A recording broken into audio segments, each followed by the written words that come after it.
할렐루야. 좀 연세 있으신 분들 어렸을 때 재미있게 놀았던 놀이들 가운데 무궁화 꽃이 피었습니다, 딱지치기, 달고나 이런 것들 기억하실 겁니다. 근데 요즘 외국 사람들이 우리가 어렸을 때 재미있게 놀았던 이런 놀이를 하느라고 시간 간 줄 모른다고 그래요. 왜 외국 사람들이 우리가 했었던 이 놀이에 그렇게 푹 빠졌을까? 바로 지난 9월 17일 공개된 넷플릭스 드라마 오징어 게임 때문이었습니다. 지금 지구촌에 오징어 게임의 열풍이 불고 있다 이렇게 표현할 정도인데, 프랑스에서는 이 오징어 게임을 체험하는 체험관이 오픈이 되어졌고, 각종 SNS에서는 이 달고나를 만드는 방법, 딱지를 만드는 방법, 이런 것들이 인기를 얻고 있다고 합니다. 세계 주요 언론들 뽑은 제목, 기사의 제목만 봐도 이런 것들입니다. 83개 넷플릭스 공개 국가 모두에서 시청률 조사 1위 달성, 넷플릭스 최고의 신기록 달성, 창업 이래 첫 모든 국가 올킬,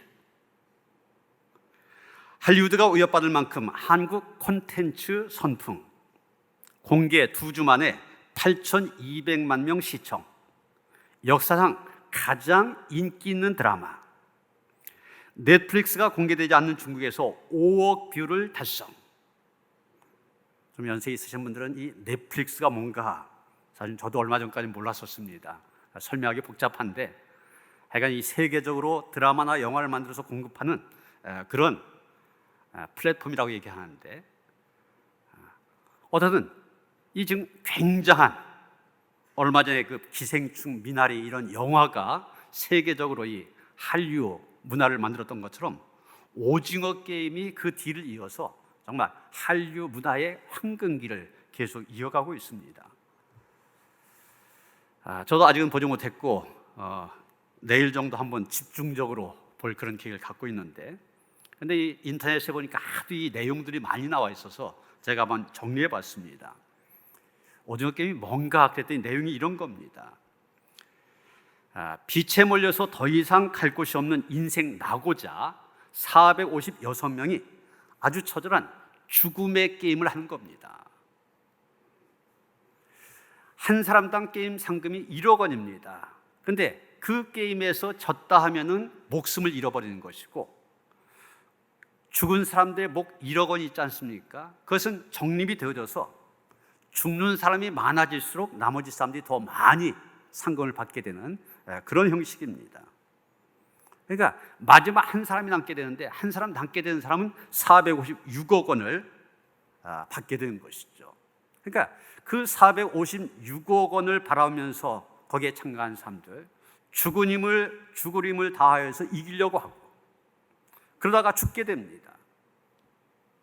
그러니까 아래에서는 그 게임에서 이기려고 하다가 죽어가는 사람들이 계속 이어지는데, 높은 게임 현장에서 뚝 떨어진 높은 곳에서는 또 다른 사람들이 있습니다. 이 사람들은 샴페인을 마시며 낄낄대며 이 게임을 구경하고 있습니다. 이 사람들은 어떤 사람들이냐? 돈이 너무 많아서 인생이 지루한 사람들입니다. 그래서 자극적인 오락거리가 필요한 사람들, 그래서 이 게임을 만든 거예요.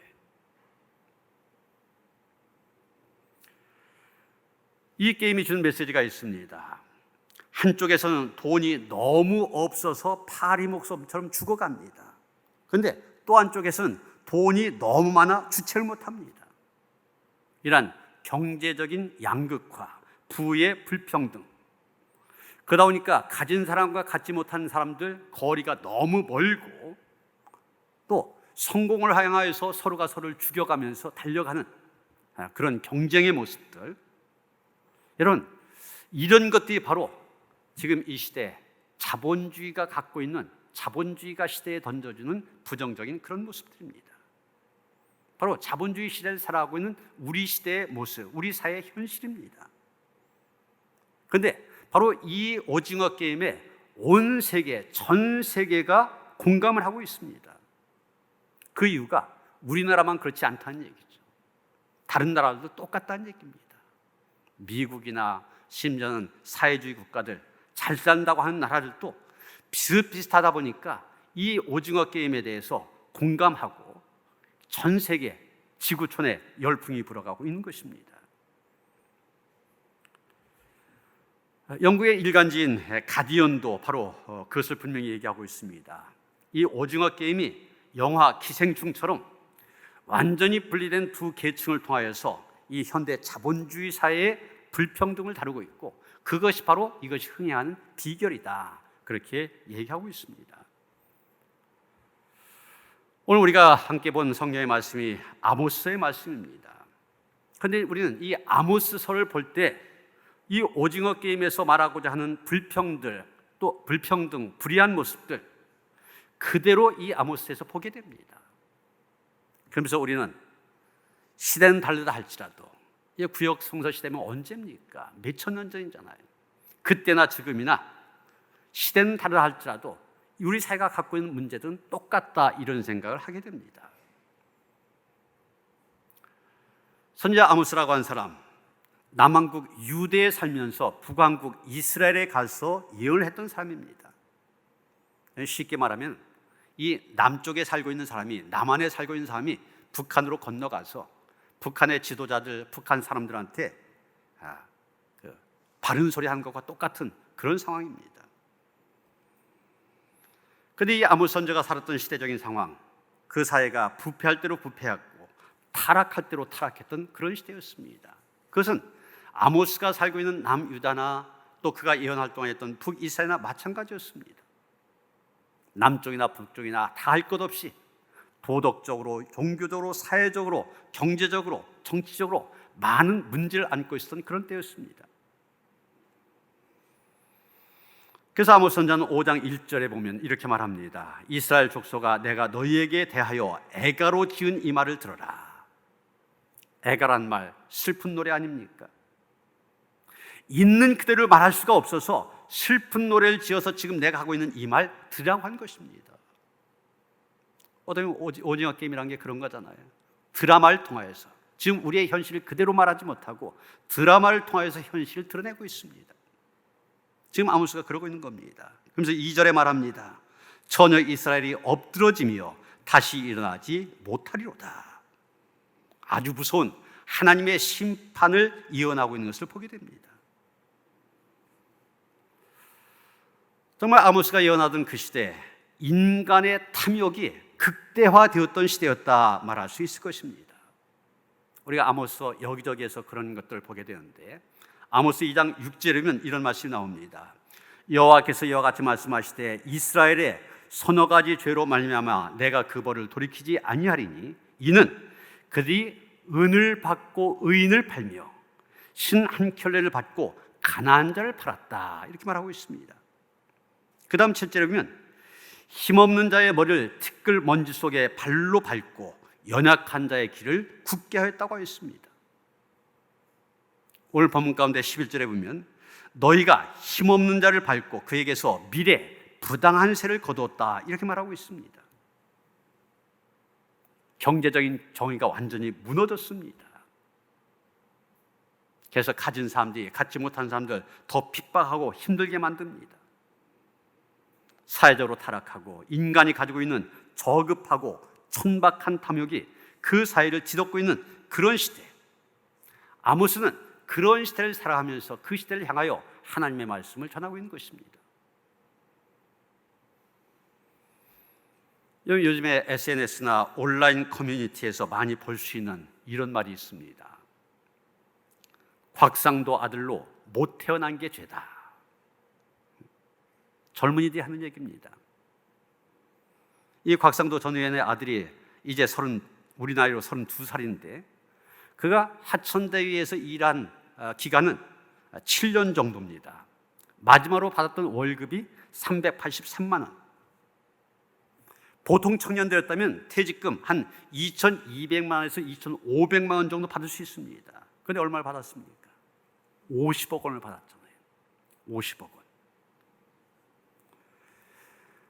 당연히 내 집장만 물론이고 취업조차 어려운 현실 속에 살고 있는 2030 청년들의 분노가 많이 있었습니다. 서울에 거주하고 있는 직장인 노모 씨 32살인데 이 사람은 이렇게 말했습니다. 내가 지금 취업 3년째지만 아파트 한 평값 마련하는 것조차 꿈꾸는 것이 힘든 현실이다. 그런데 어떻게 해서 국회의원 아들이라고 해서 퇴직금 50억 원을 챙길 수 있냐, 그러면서 분노를 터뜨렸던 겁니다. 28살인데도 아직 취업 준비를 하고 있는 최모 씨라고 하는 사람, 가뜩이나 집 문제로 미래가 보이지 않는데 취업도 힘든 시대가 아니냐. 그런데 사회 지도층 아들의 아빠 찬스 등 사례를 보면 꼭 부모의 힘을 빌려야만 세상이 된 것 같다. 낙심하고 그런 현실을 보면서 좌절하는 젊은이들의 모습입니다. 경제적인 양극화, 부자는 더 부자가 되어지고 가난한 자들은 더 못 살게 되어진 양극화, 또 부의 불평등, 어떻게 보면 아모스가 살았던 그 시대와 하나도 다를 바 없는 그런 부조리, 우리가 살고 있는 이 시대도 그대로 있다고 볼 수가 있습니다. 바로 그런 시대, 그 시대에 삶이 추구했던 삶의 모습을 표현하고 있는 구절이 바로 본문 5절의 말씀입니다. 베델을 찾지 말며 길갈로 들어가지 말며 브엘세바로도 나아가지 말라.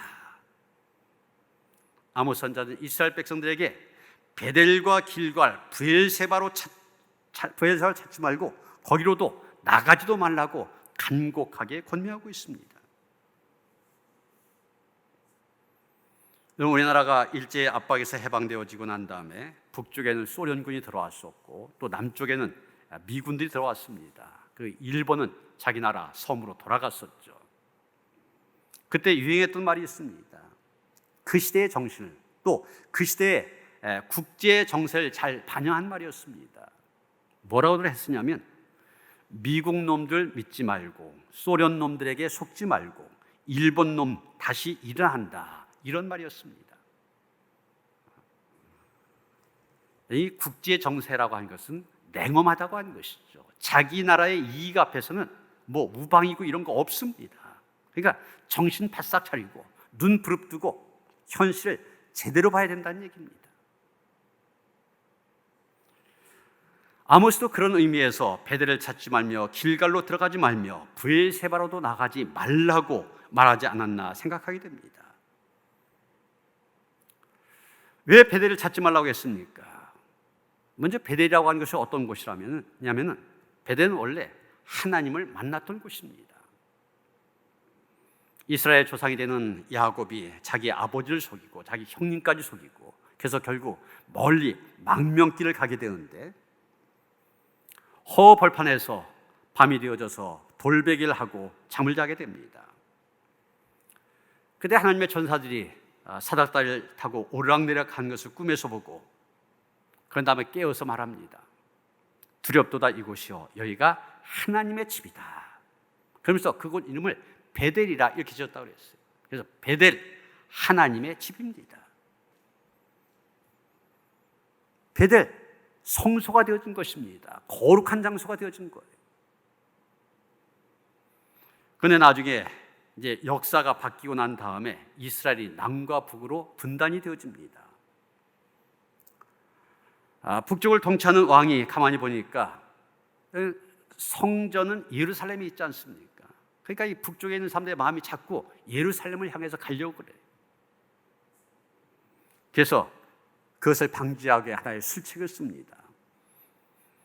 바로 베델이라고 하는 곳에 하나님을 만났던 이 신성한 장소에 커다란 송아지 우상을 세워놓고 이 우상이 바로 너희들 애굽에서 인도해낸 신이다, 그렇게 말합니다. 그래서 국민들의 마음을 기만하고 국민들의 마음을 도둑질한 것입니다. 그래서 베델이 어떻게 되었습니까? 하나님의 거룩한 현장이 아니라 우상을 섬기고 우상을 숭배한 장소가 되었습니다. 다른 말로 얘기하면 하나님이 아닌 다른 것을 추구하려고 하는 인간의 더러운 마음, 그 충동, 욕망, 그런 것을 불러일으키는 현장이 되었던 것입니다.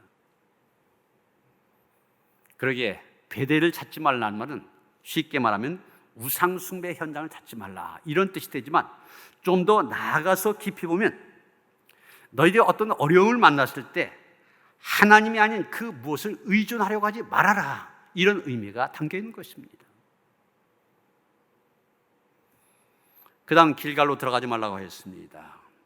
이 길갈이라는 말의 뜻은 돌로 된 고리, 이런 뜻을 갖고 있습니다. 이 길갈도 이스라엘 역사의 아주 중요한 역사적인 현장인데, 이스라엘 백성들이 요단강을 건너서 가나안 땅으로 들어갈 때 관문이 되었던 곳입니다.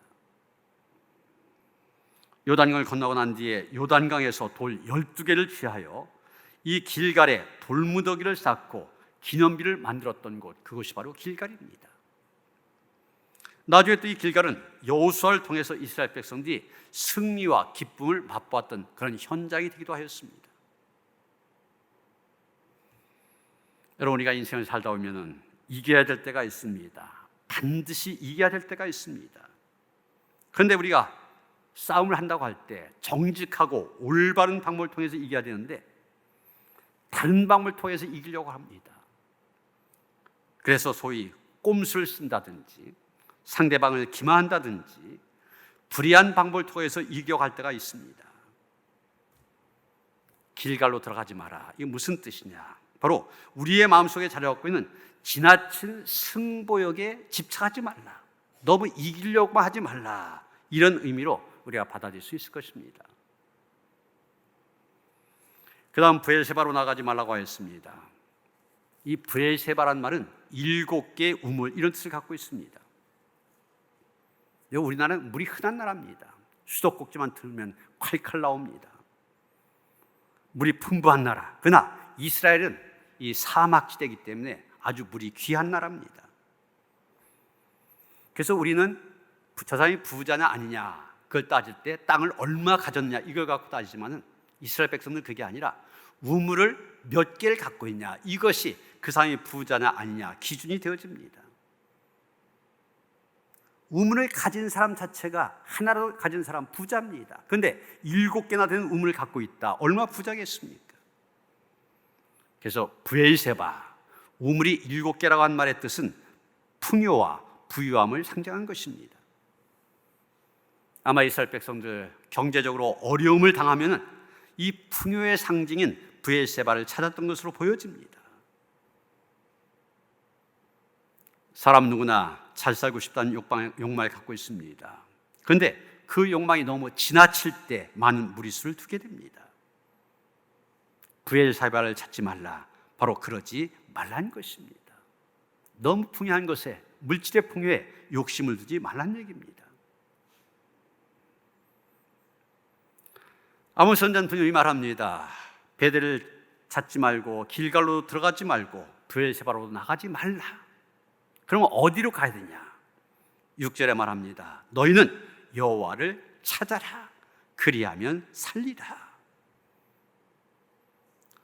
아모스가 당대 사람들에게, 이스라엘 백성들에게 전한 메시지입니다. 그러나 이 시대를 살아간 우리에게도 마찬가지로 주신 말씀입니다. 베델, 길갈, 브엘세바를 의지했던 것처럼 우리가 의지하려고 한 것 얼마 많이 있습니까? 그런 것들 의지하려고 하지 말고 오직 여호와 하나님을 의지하러 하나님을 찾아라. 그럴 때 너희가 살게 된다. 사는 역사가 일어난다는 것입니다. 그러면 여호와를 찾는다, 무슨 뜻입니까? 히브리어 원어 성경에 보면 이 찾는다고 한 말, 다라시라고 한 그런 동사를 쓰고 있는데 어원을 볼 때 2가지의 뜻을 갖고 있습니다. 하나는 밟다, 자주 가다, 따르다, 이런 뜻을 갖고 있습니다. 마치 잃어버린 무언가를 찾기 위해서 열심히 현장을 쫓아다니고 그 현장에 자주 간 것을 말합니다. 이럴 때 여호와를 찾는다고 하는 것은 여호와 앞에 나아간다, 이런 뜻입니다. 또 한 가지 뜻은 갈고 닦는다는 뜻을 갖고 있습니다. 무언가를 이루기 위하여서 땀을 흘리는 것을 말합니다. 여기 볼 때 여호와를 찾는다고 하는 것은 여호와의 마음을 얻기 위하여 땀 흘리는 것을 말합니다. 무엇보다 여호와를 찾는다고 하는 것은 일단 여호와 앞에 나아간 것을 말합니다. 물론 우리의 몸이 단순히 기도의 자리로 나아가는 것, 예배 현장에 나아가는 것을 말하는 것이 아닙니다. 내 마음이, 내 중심이 여호와 앞으로 나아가는 것을 얘기하는 것입니다. 그것이 기도의 형식이 될 수 있고 예배의 형식이 될 수도 있고 찬양의 형식이 될 수 있지만 그거 상관없습니다. 내 마음이, 내 심령이 여호와를 만나기 위해서 여호와 앞으로 나아간 것입니다. 열왕기하 18장 5절 6절에 보면 히스기야 왕에 대한 평가가 기록되어 있는 것을 보게 됩니다. 히스기야가 이스라엘 하나님 여호와를 의지하였는데 그의 전후 유다 여러 왕 중에 그러한 자가 없었으니 곧 그가 여호와께 연합하여 그에게서 떠나지 아니하고 여호와께서 모세에게 명하신 계명을 지켰더라. 한마디로 히스기야 왕은 여호와와 연합한 왕이었다고 한 것입니다. 여호와께 나아간 정도가 아니라 아예 여호와와 연합했다고 말하고 있습니다. 여러분, 히스기야 왕에 대해서 어떻게 이런 평가가 나올 수 있었습니까? 히스기야 왕이 다른 일은 아무 일도 하지 않고 그저 신앙생활에만 전념했기 때문입니까? 아닙니다. 히스기야 왕이었기 때문에 국정을 돌봐야 됐습니다. 가족도 돌봐야 됐고 또 자기 개인 생활도 즐겨야 했습니다. 그런데도 불구하고 그는 여호와와 연합했다, 이런 평가를 받고 있습니다. 어떻게 그런 평가를 받을 수 있었을까? 우리가 성경에서 몇 가지 단서를 찾아보게 되는데 열왕기하 19장 1절에 보면 히스기야 왕이 듣고 그 옷을 찢고 굵은 배를 두르고 여호와의 전에 들어가서 이렇게 말하고 있습니다. 아수르가 침공했다는 아주 긴급한 소식을 들었을 때입니다. 그때 보인 태도가 바로 지금 이 말씀입니다. 아수르가 침공했다는 소식을 듣자마자 그는 즉시로 옷을 찢고 굵은 배를 두르고 하나님의 성전으로 달려갔다고 했습니다.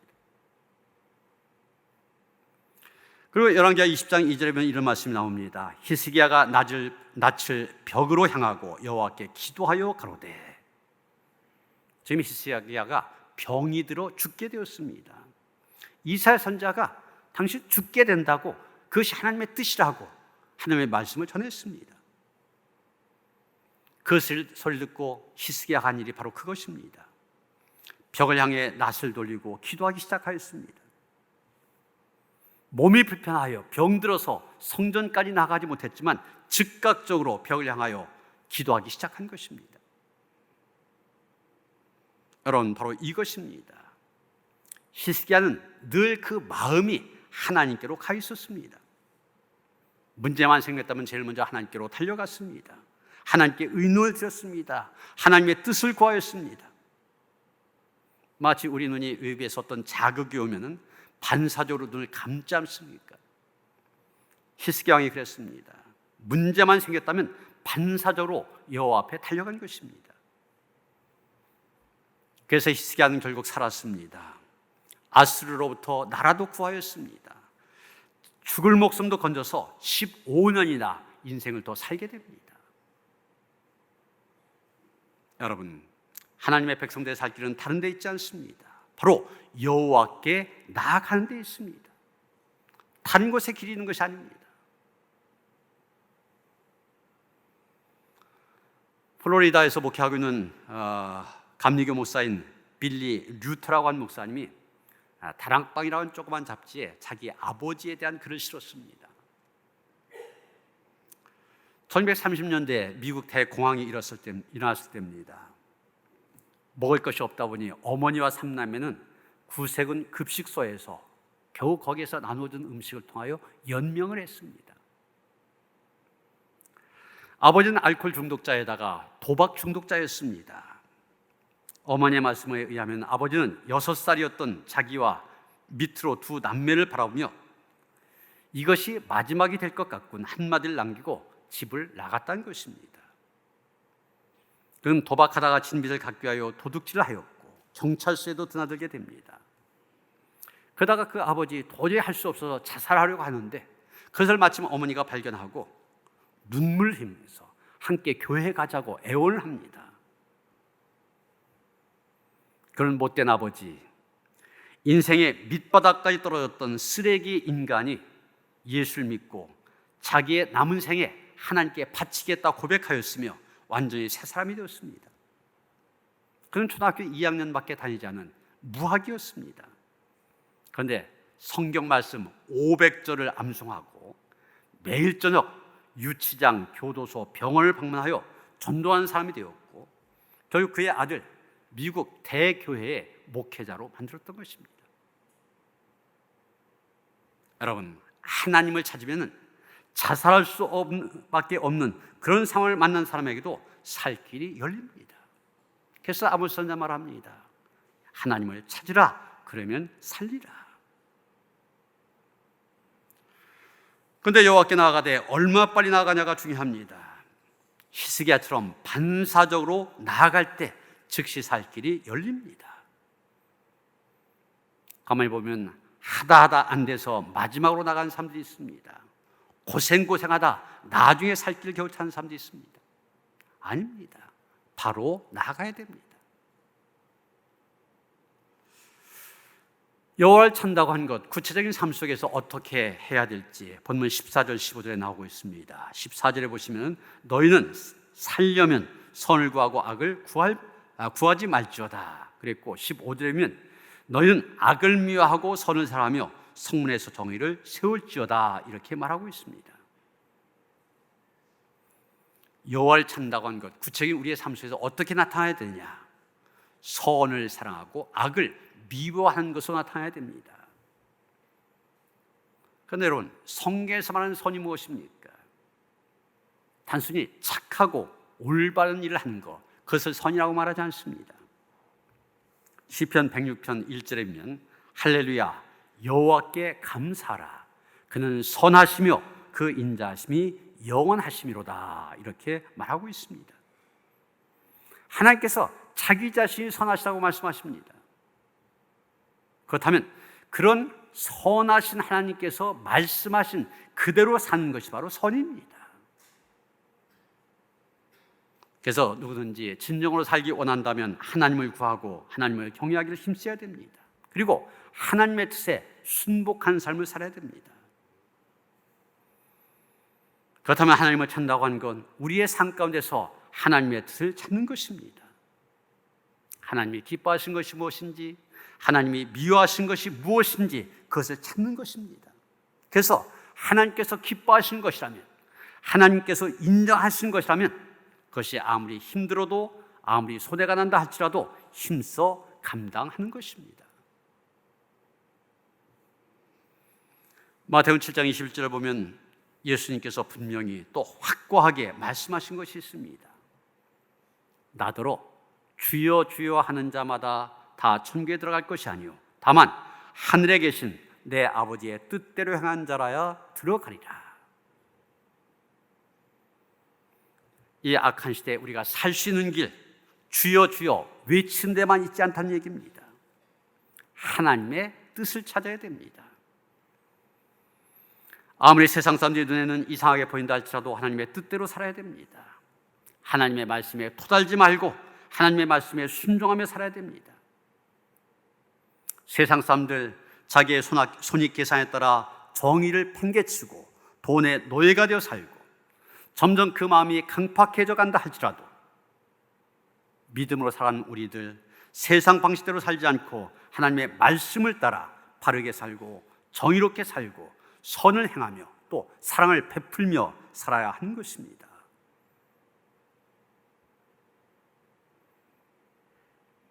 세상을 보면 탄식만 나는 세상입니다.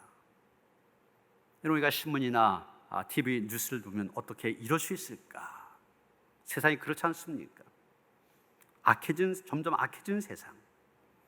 이 세상에 우리가 살 길 한 가지뿐입니다. 오직 여호와를 찾는 것입니다. 여호와의 뜻을 찾는 것입니다. 비록 힘들고 어렵더라도 이 길만이 우리의 살 길입니다. 여러분, 보면 14절, 15절 끝에 보면 하나님께서 분명히 우리에게 약속해 주십니다. 14절, 만군의 하나님 여호와께서 너희의 말과 같이 너희와 함께 하시리라. 15절 뒤에 여호와께서 혹시 요셉의 남은 자를 불쌍히 여기시리라. 사랑하는 성도 여러분, 우리는 지금 악한 시대를 살고 있습니다. 오징어 게임에 대해서 세계 모든 나라가 호응한 것 다 똑같이 악한 세상이기 때문에 그렇습니다. 이런 시대를 살아가면서도 아무런 문제의식도 없이 그냥 될 대로 되라 살아가고 있는 것은 아닙니까? 아니면 악한 시대를 보면서 그저 좌절하고 낙심만 하고 있지 않습니까? 아모스 선지자는 분명히 말합니다. 지금은 여호와를 찾을 때다. 이전보다 더욱 하나님을 향해 살고 더욱 열심히 하나님의 뜻을 따라 살아가시길 바랍니다. 여호와를 찾으라. 그리하면 살리라. 오직 여호와만을 찾음으로 이 악한 세대도 사는 은혜가 우리 가운데 넘치기를 주님의 이름으로 축원합니다. 아모스 선지자를 통하여서 이 악하고 불의한 시대에 우리가 어떻게 살아야 될지 말씀을 주시니 감사드립니다. 세상의 불의한 모습 바라보면서 낙심하지 말게 하시고 또 거기에 물들지도 말게 하시고 그 가운데서 우리에게 길을 제시해 주셨으니 여호와 하나님을 찾게 하시고 하나님의 뜻만을 따라 살아가게 하시며 그래서 이 시대 속에서 살아남는 하나님의 거룩한 백성으로 살아갈 수 있도록 함께 하시옵소서. 예수 그리스도 이름 받들어 기도하여 싸움나이다. 아멘.